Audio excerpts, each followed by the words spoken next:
can have a seat. There's 2 seats in the first aisle. Okay, yeah, today what I want to talk about is practical ideas on how you can help your kids build self-esteem. And then I'm also going to talk about body image and how you can help your kids feel comfortable in their own skin. I want to start with a story though. And the story is that a community wanted to bring a polar bear into their zoo. And so they started building a habitat, water holes, all sorts of things like that. And the polar bear showed up a month early.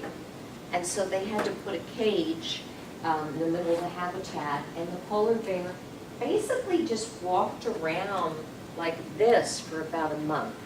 And, you know, would stop and sleep, stop and eat, but basically just kept walking around in this same pattern. So the day came that the habitat was ready, and they took down the cage, and what do you think the polar bear did? The polar bear kept walking as if the cage was here. And so, a lot of times, we are like polar bears. We have a cage around us that really no longer exists, and it keeps us stuck. Often it's like outdated versions of ourselves. And the problem with it is we miss out on a lot of life, staying in the cage that really is no longer there, that you really are more free. And my husband and I have 4 adult kids now, but we had like 2, and then like 4 years later had 2 more. And I'm going to just give you an example of how our kids kind of got my husband and I out of the cage. The two older ones were like really responsible overall, and the 2 younger ones sure had nothing to do with their parenting, weren't as responsible. But what happened is the 2 younger ones said, "Mom, we really want a cat. You know, we really want to have a pet." And I said, "You know, we just can't do it. It's just too much because there's 6 of us and we can't do it." And they kept asking. And I said, okay, and this was at the end of the school year. I said, if you do these 3 things each day, put your dishes in the sink,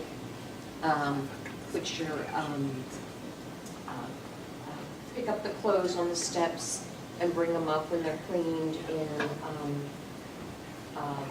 make your bed each day, we're going to do it. And my husband was like, I can't believe you just said that, Ann. We cannot handle this. And I said, it's Jenny and Jonathan.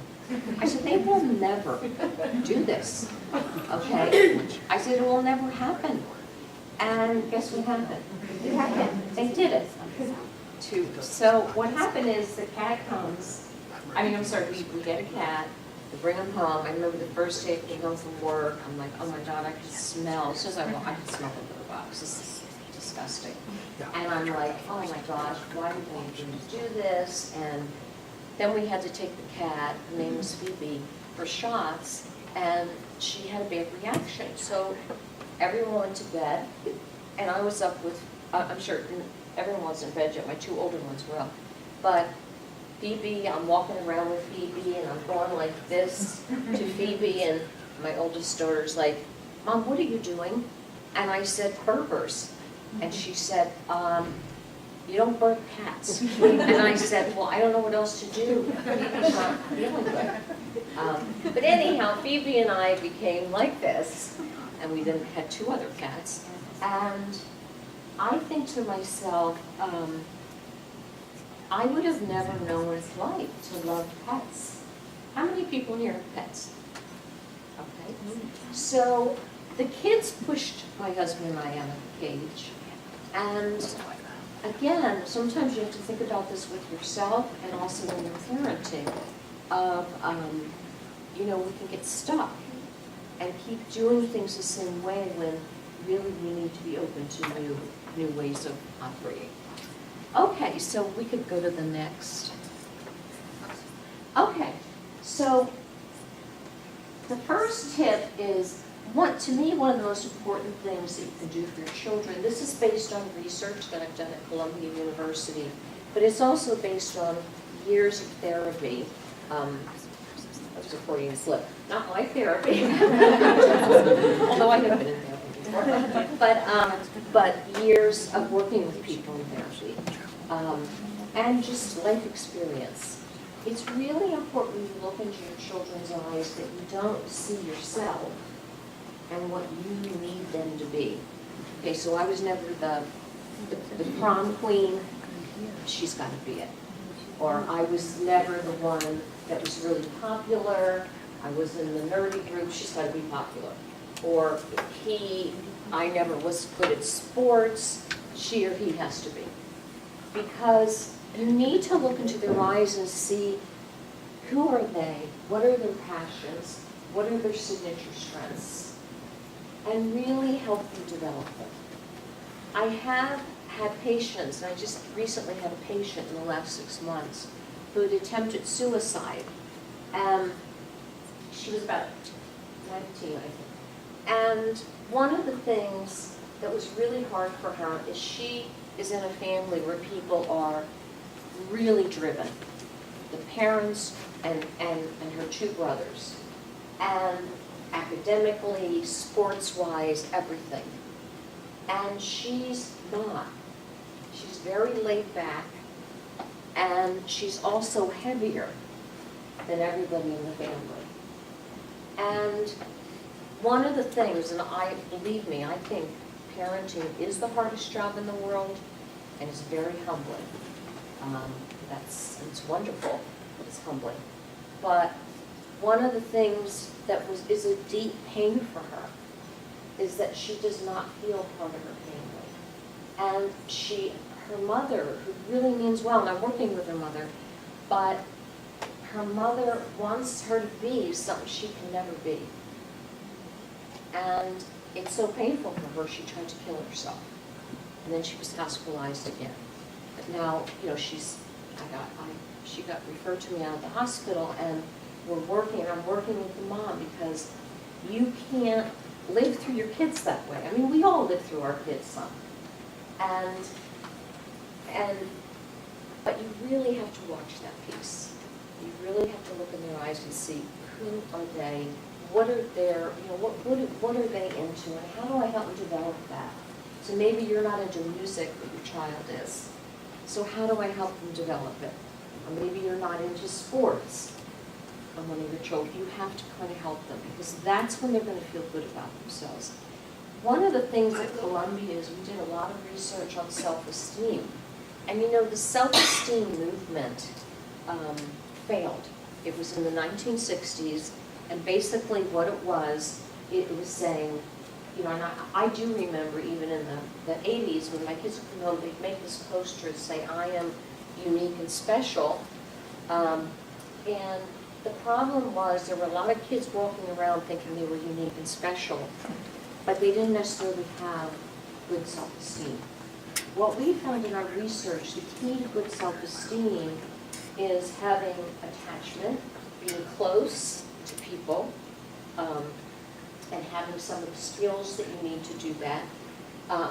Being confident, being able to handle, when your body's changing, being able to handle, if there's bullying, whatever, and I'll be getting into that.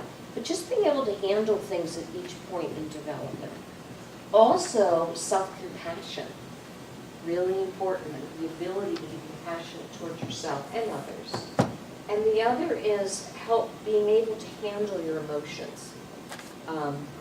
So that's where the kids with the highest self-esteem. This is the skill set they have, and I'm going to be touching on that all the way.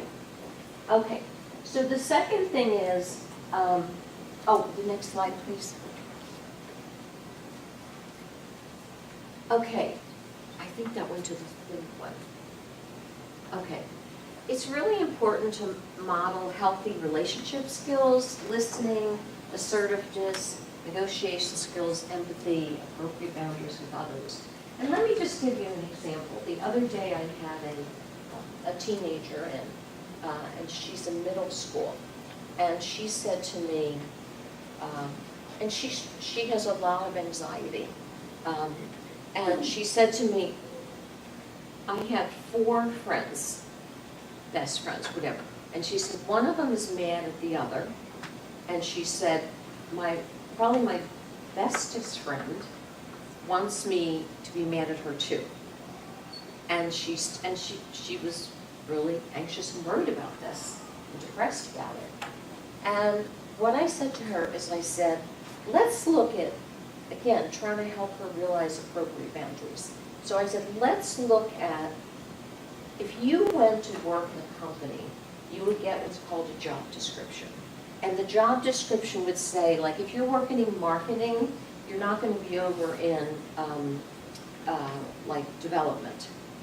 So they'll say, you have to do A, B, C, D, and E, but you're not going to have to do, you know, think tanks and all that kind of stuff to try to develop new products. And I said, I want you to think to yourself, what is the job description of a friend? What do you think is your job description? I'll just make up names, to marry your best friend. Well, first we did, what do you think is your job? What do you think you should do as a good friend? What do you think you don't have to do as a good friend? And after we went and talked about it, then I said, where does this fit in? Do you think you have to be mad at her too? And she said no.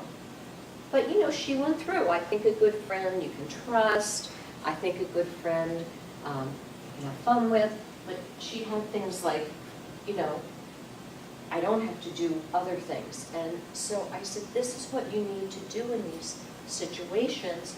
Develop a job, think of a job description, and then base your decision on that. And I said, the thing that's tough is when you know, tell your friend that you're not going to be mad at her, that that's between the two of them. Don't expect applause. Like, great. I was like, you have to do what's called inner applause. And you have to say, way to go, Mary. Great job. And so anyhow, so that's really important. Okay, make family time a priority. Okay, there's a myth in our culture that the more you do, the more you get out of life, and most people are reporting that they're doing a lot and they're exhausted and feel pretty empty. And so try to slow things down. I know it's really hard to do.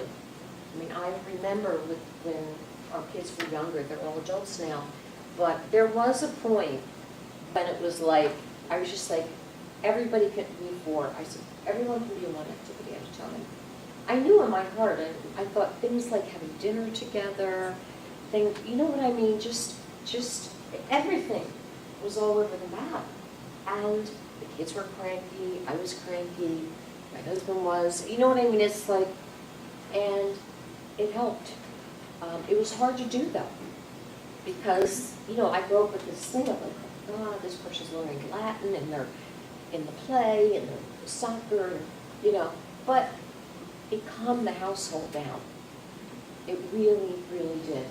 Because most kids are not going to be NFL players or soccer, you know, pro soccer. But to feel secure in your family and loved and accepted and not overwhelmed all the time really helps kids handle their emotions better. And so that's really important. Okay. Oh, the other thing I want to talk about, well, yeah, we'll go to the next one, just with time. Don't overpraise. Again, one of the things that happened with the self-esteem movement in the 60s, 70s, 80s was this constant praising. And the problem is that kid, you know, if your kid comes home and they had a terrible soccer game, okay, and you say, you were amazing. I mean, your son or daughter knows that that's not true. So it's very empty for them. It really is. Interesting thing about soccer sport, I have it at the end, but I'm just saying now since we're talking about it. And it's also, well, let me just go. It was interesting, they asked a question to soccer players, and they said, who do you want to drive you home from the soccer game, they wanted their grandparents. Very few said their parents. Now, I have to tell you, I have a very intense husband, and I remember, because there were 4 kids, often like I'd be at one game with the one playing, and then the younger one, and he'd be one at the other. And I remember I was at a game, and I got a call from a friend, and she said to me, she said, "Ann, your husband is carrying a baby. He's walking up and down the field, and he's yelling, 'Eat dirt!'" And she said, she goes, "It's crazy." And I said, "Really?" And so I said, as soon as Kristen finishes her thing, I'll come over. And then I walk and I see him, and I'm thinking, this is crazy. He's a little baby. And he's running up and down the field, and I'm just like, and he's yelling this. And Jenny, who was the one he was yelling at, she thought it was very cool. She thought it was funny. But the point is, again, you want to encourage your kids to work hard, learn skills, do the best they can in whatever they're doing, the sports or the arts or whatever. But again, it's important to not, again, that part of living through a kid to the point that they feel shame if they're not performing well. Okay, one of the best things you can do for kids is give them a happy marriage. Now, it doesn't mean if your marriage isn't happy, your kids can't be great. But one of the things that helps with a happy marriage is that kids don't worry about you and your husband. I have a lot of patients who I see who are, they're too much of their brain is kind of focused and worried about their parents. And it's not supposed to be that way. So look, marriage is hard. It's really difficult. And so I would just try, if you fight, try not to like fight near the kids, wait till they go to bed, whatever. Fighting is part of a marriage. But and again, there's wonderful kids from marriages that end, but it really is great for them not to have to worry about that. Okay, next one. Dana, can you pause this? Can you pause this? Next slide. Oops. Can I interrupt you for a second? Yeah. You know, I remember one time it snowed, and my husband and I, all the people, you know, there was a snow where everything was canceled. And I remember we were in the house, and we were all on each other's nerves, really, the kids, the husband, everybody. And I remember that my husband said, he started making the sounds of a goat. And then he's like, and then before you knew it, somebody would make a sound and everyone repeated it, like with dogs barking, or all this stuff. And we just started laughing. And it was really nutty. But I remember that just that laughter, it changed the mood of the house. It just really changed the mood of the house. It sounds silly, but it was effective. So don't forget to have fun. I mean, funny movies, just being silly. Laugh at yourself so you can teach your kids to laugh at themselves. Because I think everybody is, I really feel pressure with the kids I treat and the teenagers, like they're so serious and feeling so pressured. And I'll say, what do you do for fun? And a lot of them don't know what to do for fun. So we talk about things. Just quick, because we're going to move into video, it's important to set limits with children and follow through with appropriate consequences, just because if you don't, well, there are going to be problems. But one of the things I've seen is other people won't like them. It's really important to pay attention to. If you don't set some limits, I mean, again, you have to let kids be kids, but if you don't, what happens is other parents don't like them, and often other kids don't like them. And so that's a terrible thing to watch. Okay, so I think we're going to move now to the next. We've done that. Okay, now what I want to move into is body image. And when I first started doing research on body image and treating people with body image, it was like 34, 35 years ago. And then females had a negative body image, but most males did not struggle with their body image. They were much more focused on how their body performed, if they were good at sports or they were strong or whatever. But now what happens is that that still females are much more concerned about body image than males, but more males are getting concerned about body image. And so what I like to do is, I was involved in a research through Columbia University and through Dove, and basically what happened is we found women, different ages, different ethnic groups, and who didn't like their body for all different reasons. The woman who was, the older woman, who was really young actually, but she talked about how she had kids later in life and that there was all these young people with their, great bodies, and she felt left out and old and all that. And you'll just hear on here some of the things they didn't like about themselves. And so let's watch this, because one of the best ways to help your kids with body image is for you to be okay with your body, which is really hard. I mean, it's really hard to do. And I'll talk about ways you can be and then ways you can do this with your kids, help them. Okay, so we watch the video.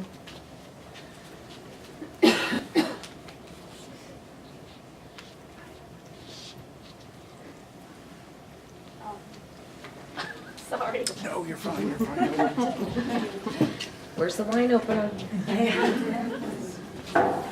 Refreshed. I think I feel more confident. It's not patch. I don't know what's going on, but whatever it is, I like it.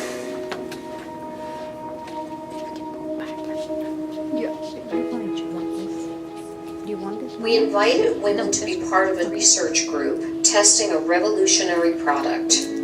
RBX is a beauty patch developed to enhance the way women perceive their own beauty. My name is Ann Carney Cook, and I'm a psychologist and a distinguished scholar at Columbia University. I've been conducting scientific research about women for the last 30 years. I almost kind of avoid mirrors lately because I've been a little uncomfortable with things.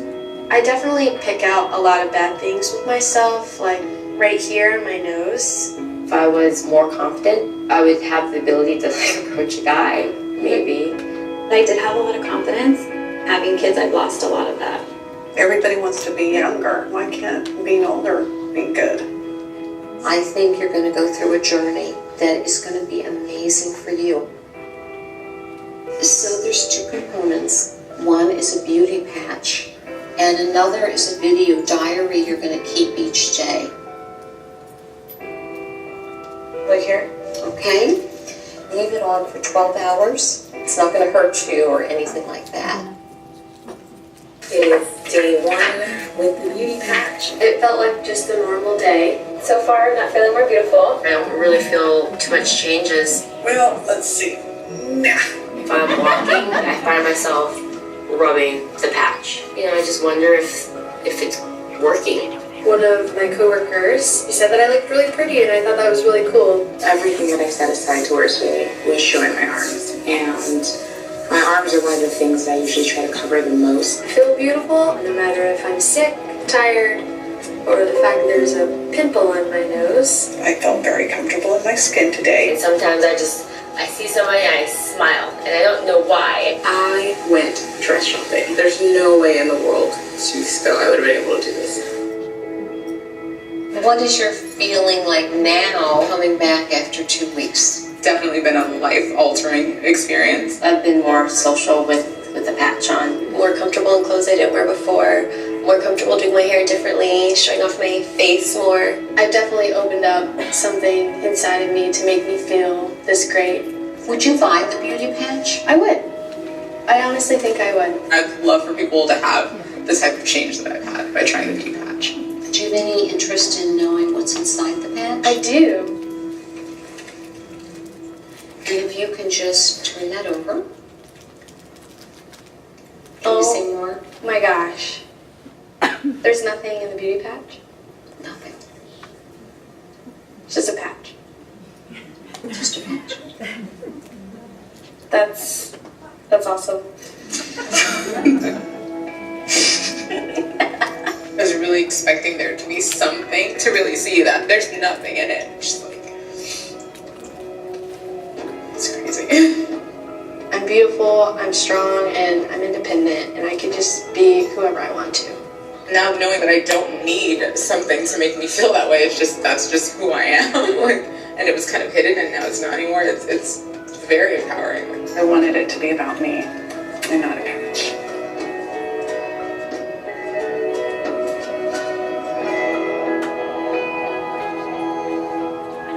We could go to the next slide. Let me just give you a little information on that, the patch, and that they would feel more beautiful, the power of suggestion, the placebo effect. The other It was my choice. And now I will question myself for the next. The other was to keep track each day of choices they made to feel good about their body. And they would each night email those to me. And so both, you had the power of suggestion, the placebo, but the writing down is really important because, you know, our brains in general more easily move to the negative. And for our survival, we needed, you know, way back when, if there was a tiger or something, we needed that signal, we needed to get out of, move. And so we really, and then I think just in our culture, it's so hard for people to feel okay about how they look. And so by them keeping track of the choices, it was really interesting to me, like the first night they might have like one choice. The second night, but as time went on, they'd have these long lists. And it was really cool because what happened is they began to widen their view of what body image is. It's not just, you know, who am I, how do I look in comparison to this person or this model or whatever. It became more about choices. So as they were doing it, they began to feel better about their appearance. And they made active choices. Like, you know, I remember one woman who was Latino, she, her father played in a salsa band, but after she had 2 kids, and she had gained a lot of weight and still had like 23 pounds to go to get back to her before baby weight, which she wanted to. But anyhow, she would not go. And so like she went one night. So she started doing things and having some fun. I remember another woman, this took place, the study in Los Angeles. And so she never went to the beach anymore. And her daughter loved the beach, but she felt like she was, in her words, fat pig. And so she went to the beach, and there was an older woman, like a grandma, and a granddaughter. And she watched this older woman, you know, with a weathered face, with a, you know, an older woman's body, and she just watched her fixing the hair of this little girl and touching the hair and combing it. And all of a sudden she was like, and also like walking to the water, and the little girl, you know, little kids are, they run towards the wave and they run back. And this grandma was standing there laughing and having a ball. And this woman reported that. She said, oh my God, I love the beach. I love the feeling of the sun. I love watching this woman. And she was not apologizing about how she looked or her age or anything. She was full of joy. So there were lots of things. The woman, the African-American woman, I don't know if you noticed, but when she first was interviewed, she would spend almost 2 hours a day straightening her hair. At the end, if you notice, her hair's curly. And she just thought, I'm sick of doing this. I don't really have the time to do this. And she looked amazing with her hair curly. So keeping track, and this is a really good thing to do for yourself or for your kids when they're going through a rough time. It doesn't have to be about body image. I know if I'm going through a rough time, I sometimes do this, really get the focus on positive. You know, I just write down any choice I made that day I feel good about. And it doesn't have to be major choices. But I've had my kids when they were teenagers do that sometimes. And one of them, one of my sons, had no interest in writing things down, but I gave him a golf clicker. And so I would ask when he got home, hey, how many, and reluctantly he would tell me. Okay, the next. Many people said things like, there has to be caffeine because I have more energy. And we could go, next one. They had more energy because they weren't ruminating and beating themselves up so much about their body. And so they expanded their notion of beauty. They began to focus more on their signature strengths. And we all have to do that. Like we all, and our kids, we have to help them do that. We all have certain signature strengths, in the mental realm, but also physical. We might be very strong and athletic. We might have great legs. We might have an amazing smile. I mean, really, we all have certain signature strengths, and we need to focus on them. The other thing that happened to them is they started doing more things and not hiding in their house because of their shame. The next one.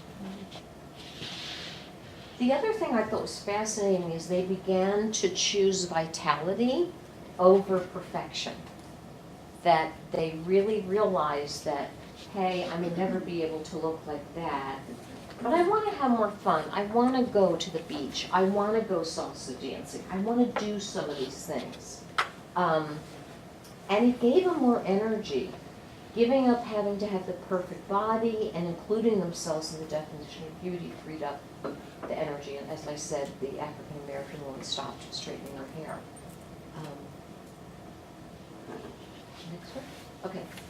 And they also started to assess their appearance less on external indicators like a number on a scale, comparing themselves to models, other women, and more on choices that they were making each day and focusing more about what their body could do, not just how it looks.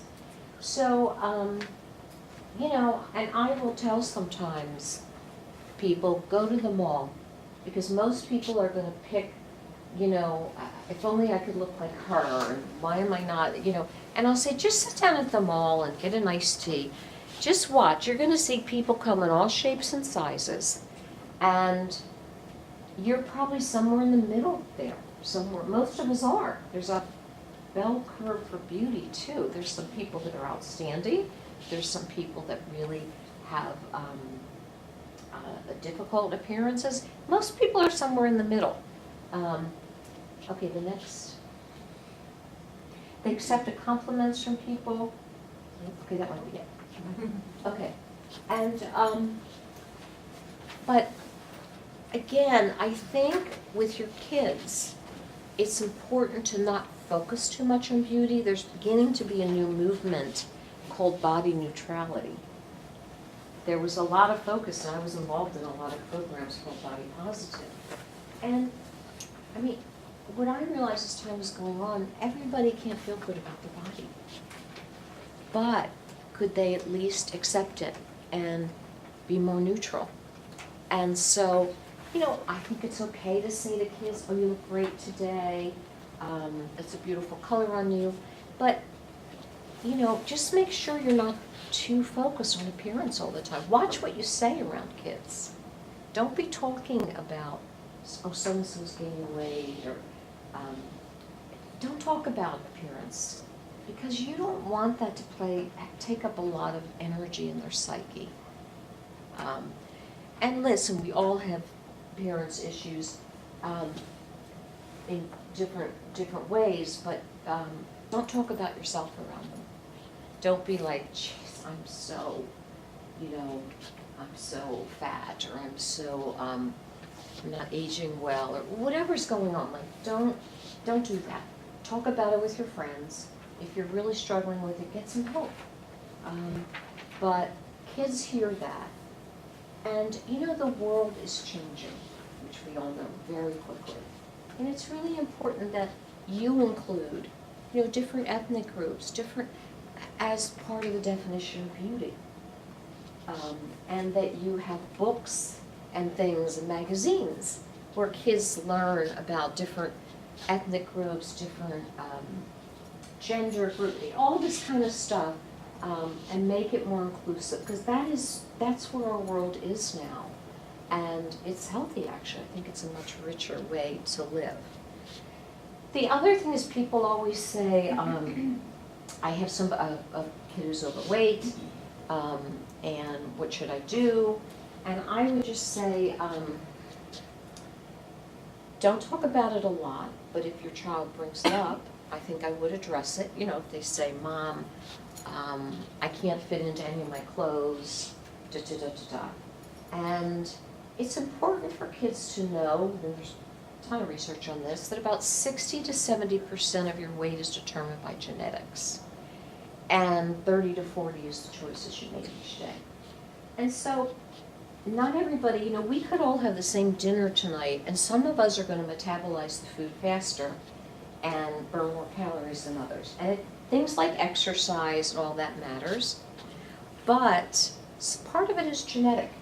And so it's important for kids to know everybody can't be thin, or everybody can't be, but I often will say to them, you know, maybe talk to the pediatrician and come up with a goal, a reasonable goal around weight, and, you know, have the kids draw a circle, kind of like a pie chart, and look at where does their time go during the day, like how much is school, how much is studying, how much is out with friends, and then maybe change the pie chart so that there's a half hour and 45 minutes for exercise or something. You know, make changes that could help them. But mainly, good modeling is most important to kids. And just try, I mean, you know, just try to eat as healthy as you can, but not, oh my gosh. I hope this isn't the eat dirt man. Let me just get this out of here. Okay. So anyhow, the other thing is, I think it's important to teach your kids, to tell your kids, they have to teach people how to treat them. You know, in an ideal world, kids would treat each other really good, but kids can be very mean. And so it's very important to say, you need to, you know, so, you know, I always, just this main sentence, when you did X to me, I felt this way, and I appreciate in the future if you do this. And it's, you know, when I'm treating people in my office, we go over this and over this until it's branded in their brains. And also, it's really important to take care of yourself. Like, it's a demanding time to be a parent, and taking care of yourself and saying, I need to have some things I do. I remember my mother used to say, you're responsible for your own happiness. And I remember even when I was getting married, she might have known more than I did about this, what was going to happen to her. But the thing is, you know, really make sure that if you love prayer, or you love exercise, or you love movies, make sure you have some things that refuel you. And I'm just going to finish with this story. Our youngest son is Jonathan, and he was about 3 years old, and it was it was soccer season actually, and we got up a little bit late, and I said to him, just put on these clothes, Jonathan. You know, Dad's heading out this way, I'm heading out this way. And instead of like sitting down and having cereal, I said, here's cereal in a bag. He's like, I don't want that, I want the milk. Which he half the time didn't even eat, but kids. So we went through this rush, and what happened is we get to the cars, and my husband says, do you have Jonathan? I said, no. And obviously he didn't have him. And what happened is Jonathan walked down our driveway and started walking down the street. And I'm sharing this story, I mean, everything was fine, but I'm sharing this story because when the demands are this high and the resources are low, you're going to develop a symptom. You will, your kids will. And for that 3-year-old, waking him up late, like just, and he was the type of kid that needed to kind of slowly move into the morning. You know, getting him into these clothes, giving us, you know, and it was, the demands were too high in a simple way. The resources like an empathetic parent, an organized parent, whatever it would be, was missing, and so his symptom was, I'm getting out of here. And our symptoms, our kids' symptoms can be depression, not interested in really going anywhere, doing anything. So make sure that when your demand column is this high, which I think most of yours probably are as parents, make sure there's resources, whether, again, that is time with friends, a manicure, a massage, time to read books. What refuels you so that your symptom isn't overeating, overdrinking, yelling all the time, because it's impossible to live this way. I don't care who you are. So you gotta build healthy resources that refuel you. Okay, I need to stop, so thanks for everyone's patience with all the, Curious, with the growing influence of social media, if you conducted any studies based on what people like to portray their images on social media versus, you know, the reality of life, and can they stay away from it, and how does that affect their self-image? yeah, that's a great question. I have not done studies, but there have been studies done. And basically a theme, which I think is not gonna surprise you, we don't put up on social media negative things. We tend to be, oh, we're at a party, or it's, you know, the football game, or it's whatever. So a lot of, and teenagers too. And so a lot of kids think other kids are having a much more fun life than they really are.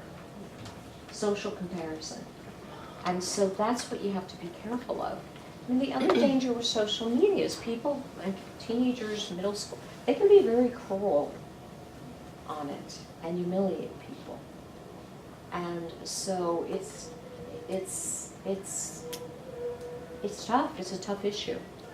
But I think that other one is often kids think other kids are at parties and more popular and this and that, but they forget that that's only what they're showing. Even with the teenagers and their Instagrams, no child is going to post, I've been studying for 2 hours. No. I'm here, eating dinner here, or with my girlfriend there. Right. And that's what at home we talk about, that not every minute this is what their life is. I'm sure they're finishing their homework as well. Right, that's a good point, because that's right, they're not gonna, you know, they're gonna send them all shopping or, yeah. I have a question. Yes. So I think one of the issues I've seen is that parents put a lot of pressure on the children, not on things that maybe they wanted to do perhaps, but on something, say for example, child is getting say 90%, you know, a low A. And they're like, you know, you're so smart, you could get 99. Why don't you try harder? And the kid is like, I've already got a 90. You know, what more do you want? So there's a lot of, I see a lot of that in many cases, and so whatever the child does, it's never enough for the parent. So the child always feels that whatever it is, I can't please this guy or woman or whatever. And so they feel like they're not good. Yeah. And I think that's something I've seen in a lot of my friends, relatives. I've seen that a lot. Yeah. Well, you know, it's interesting. 4 years ago, I was involved in a national study, and it was from 8 years old to 18 years old. And basically, about, what was it? 86% of the kids felt they weren't enough. And again, you have to be so careful with this because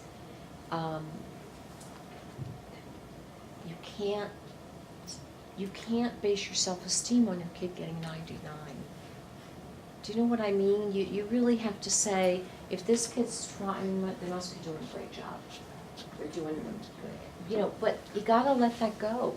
You need to find things that you're proud of about yourself. and not pressure kids so much. Sometimes, always in the fall, I will get kids referred to my office who went off to college and they fell apart. And these kids were constantly, you know, there was pressure on them all the time and they just fell apart. And it's like, look in their eyes, see their signature strengths, help them develop it, and just be happy. You want to have a mentally healthy kid. That's really important too. Not just the college they get into, or not just, but somebody who's who's healthy, who can get close to people, who can have fun, who can work hard on goals. We have to be very careful of that. And I have a lot of teachers who will tell me that too, that it's like, it's too much for the kid and it's just hard. Yeah. Yes. To the extension of what Manjula just mentioned, I also feel sometimes when we don't talk to our kids, we're also teaching them to become complacent, which I think is not the right thing. So, like for me, I always encourage my daughters, like, never become complacent. Because if you think you can do better, go for it, Right. but don't beat yourself up just because you didn't get a grade that you were expecting.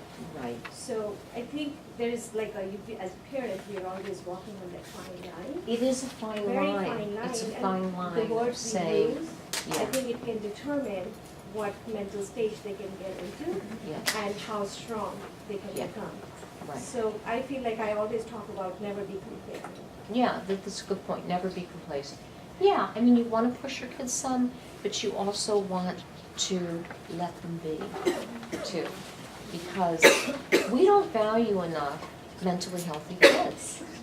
I think we need to really think about that because there's a lot of kids struggling out there. I just want to let people know, too, I think, I have an office in Montgomery, and I treat depression, anxiety, adjustment to losses, divorce, whatever, eating disorders, whatever. I also have two other psychologists there, Dr. Barbara Sween and Dr. Terry Rowley-Warren, who do, and we also have a nutritionist there who works with all different types of issues. So if I can be of any help, or any of my colleagues, let me know. All ages? Well, I work with kids 12 and up, but one of my colleagues, Dr. Sween, she works with younger kids. Yeah. And Dr. Warren too. Yeah. So, any other questions? Yes.